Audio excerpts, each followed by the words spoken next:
Halo Bapak Ibu, saudara-saudari sekalian. Bersama saya lagi Chandra Teja dari channel Kristen Ngakunya. Channel yang membahas kekristenan yang murni, terbebas dari klinik dan pemahaman yang melenceng. Bagi Anda yang belum subscribe channel saya, silakan subscribe channel saya, tekan loncengnya agar Anda dapat notifikasi setiap kali saya mengupload video-video saya.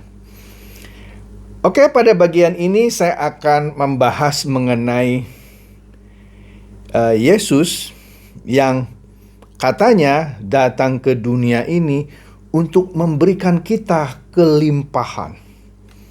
Asik ya, Yesus datang ke dunia untuk memberikan kita kelimpahan. Oke, tapi sebelum itu mari kita lihat dulu mengenai kehidupan bangsa Israel. Bangsa Israel di Perjanjian Lama adalah bangsa budak yang tegar tengkuk. Mereka berhubungan dengan Allah berdasarkan asas manfaat.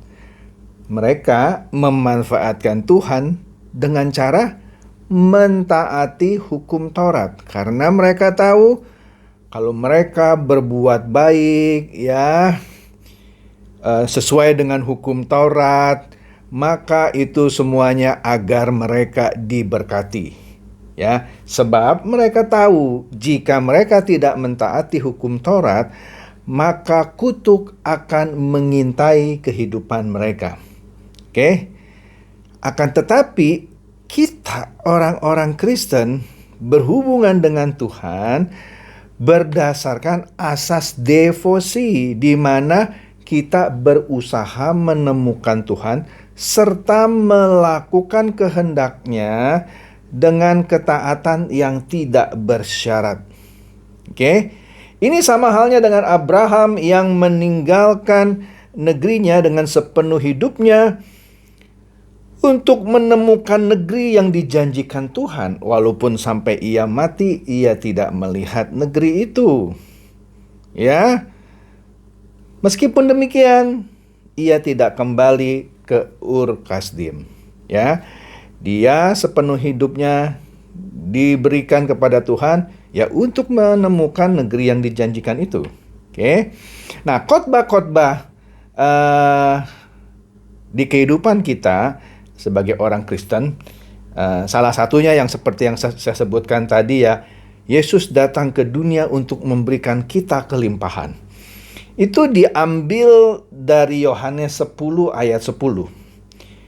Dari Yohanes 10 ayat 10 itu biasanya dijelaskan bahwa Yesus menjanjikan kelimpahan materi di dalam kehidupan orang-orang Kristen. Padahal kita tahu bahwa tidak satu pun dari para rasul yang hidupnya kaya raya secara materi.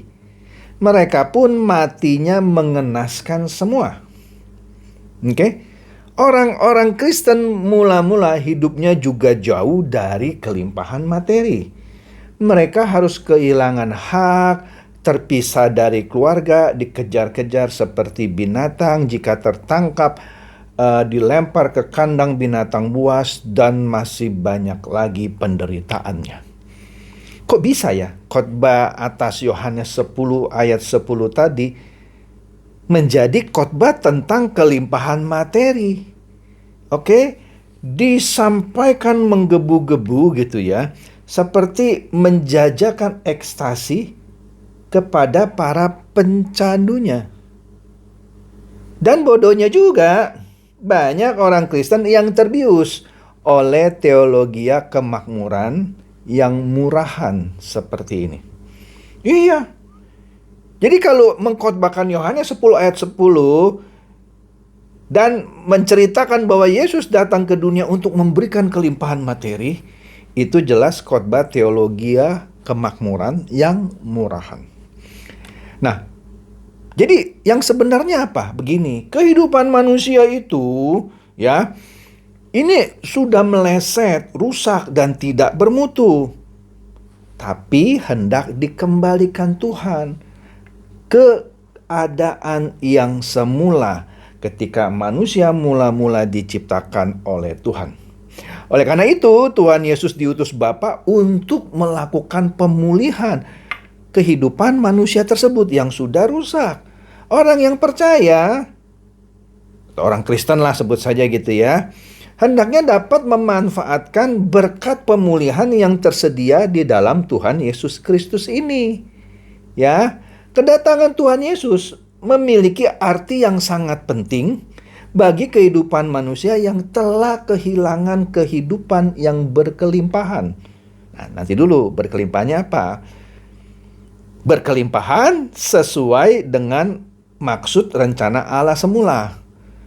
Begini, maksud kedatangan Tuhan Yesus itu, manusia dimungkinkan untuk kembali menemukan kehidupannya yang berkualitas, yang telah hilang. Jadi kehidupan manusia sekarang ini tidak berkualitas, rusak. Jadi Tuhan datang untuk mengembalikan kehidupan manusia yang berkualitas tinggi itu yang telah hilang selama ini. Nah, jadi Tuhan Yesus memang datang untuk memberikan hidup dengan segala kelimpahannya, betul. Namun yang menjadi pertanyaan ialah, apakah kelimpahan itu? Kelimpahan uang? Kelimpahan barang mewah? Kelimpahan pangkat? Kelimpahan jabatan? Bukan. Nah, oke, mari. Oleh karena itu, mari kita lihat dulu lebih detail ayat yang paling banyak disalah mengerti oleh orang Kristen, bahkan pendeta sekalipun. Yaitu tadi Yohanes 10 ayat 10. Nah, kita baca ya ayatnya ya. Pencuri datang hanya untuk mencuri dan membunuh dan membinasakan. Aku datang supaya mereka mempunyai hidup dan mempunyainya dalam segala kelimpahan. Nah, ayat ini sering dijadikan pembenaran bahwa Tuhan Yesus membawa kelimpahan finansial, harta benda, pangkat, kedudukan tinggi, kesehatan jasmani, kehidupan tanpa masalah bagi kita selama kita di dunia. Iya, ayat itu sering dikhotbahkan seperti itu. Kata kelimpahan dalam bahasa Yunani yang dipakai di sini adalah perison. Perison, yang berarti sangat banyak atau jauh lebih baik. Nah, dengan demikian di sini banyak bukan berarti jumlah besar dalam arti kata kuantitas, melainkan besar dalam arti kata kualitas. Jadi kelimpahan yang dimaksud adalah sebuah gaya hidup baru yang berbeda dengan gaya kehidupan yang lama, yang rusak itu. Ya. Astaga. Jadi itu. Kalau kelimpahan di sini diartikan memiliki banyak kekayaan duniawi, kedudukan, pangkat, dan sebagainya, maka itu adalah kesalahan fatal. Inilah yang membuat banyak orang Kristen membangun hidup kekristenan yang palsu. Mereka yakin ada kelimpahan materi dalam Tuhan, padahal mereka sedang berada dalam kelimpahan yang diberikan oleh iblis yang ingin menjeratnya ke dalam kegelapan abadi.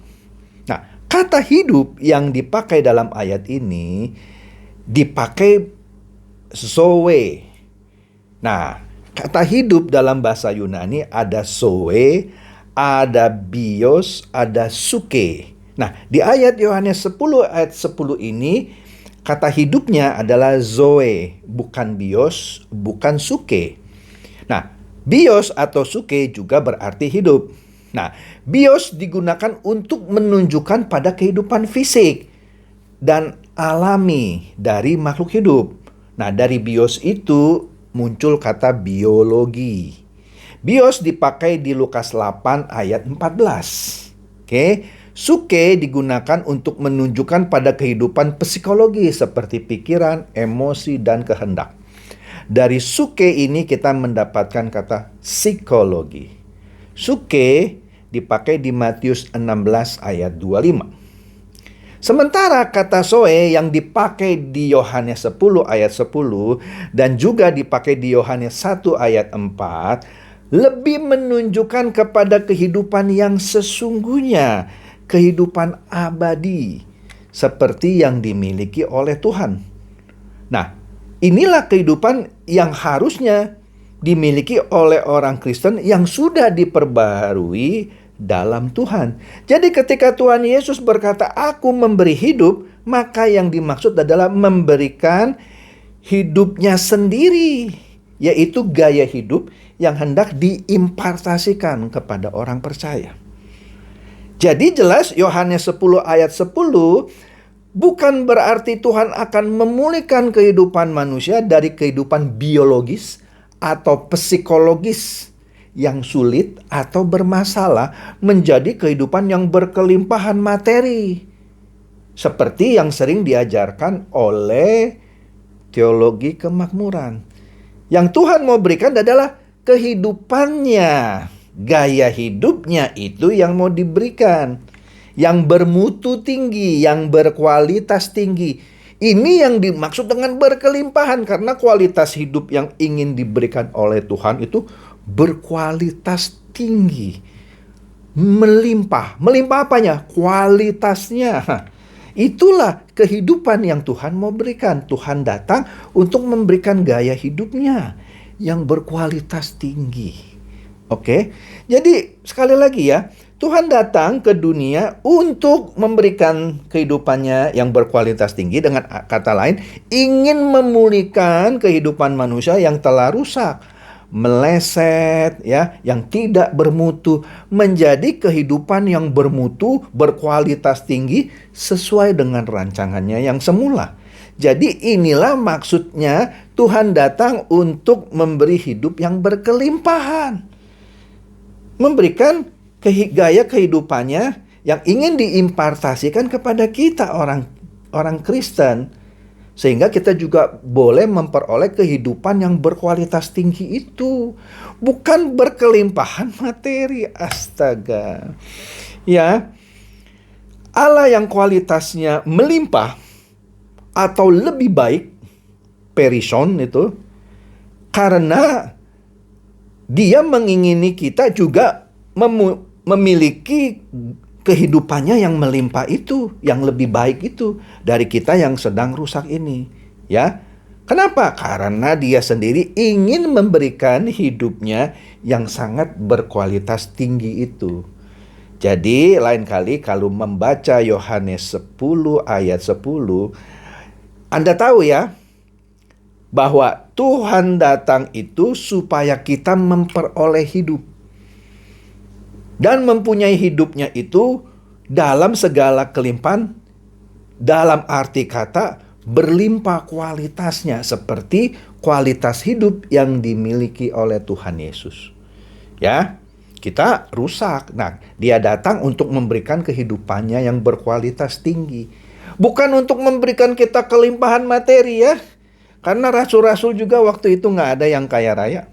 Ya. Tapi jangan salah, bukan berarti dengan memberitakan kebenaran ini orang bilang, "Wah, Pak Chandra membenci kekayaan." Bukan. Silakan saja kalau Anda kerja jujur, rajin, kerja keras, cerdas, menjadi kaya. It's okay. Ya. Tapi maksud ayat ini bukan berarti kalau kita jadi Tuhan Yesus, maka Tuhan Yesus datang kepada kita untuk memberi kekayaan itu. Bukan itu. Oke? Dia datang untuk memberikan kehidupannya yang melimpah kepada kita, karena kehidupan kita, kualitas kehidupan kita ini jauh meleset dan sudah rusak. Oke? Dia ingin memberikan kehidupannya supaya kita dikembalikan ke rancangan semula.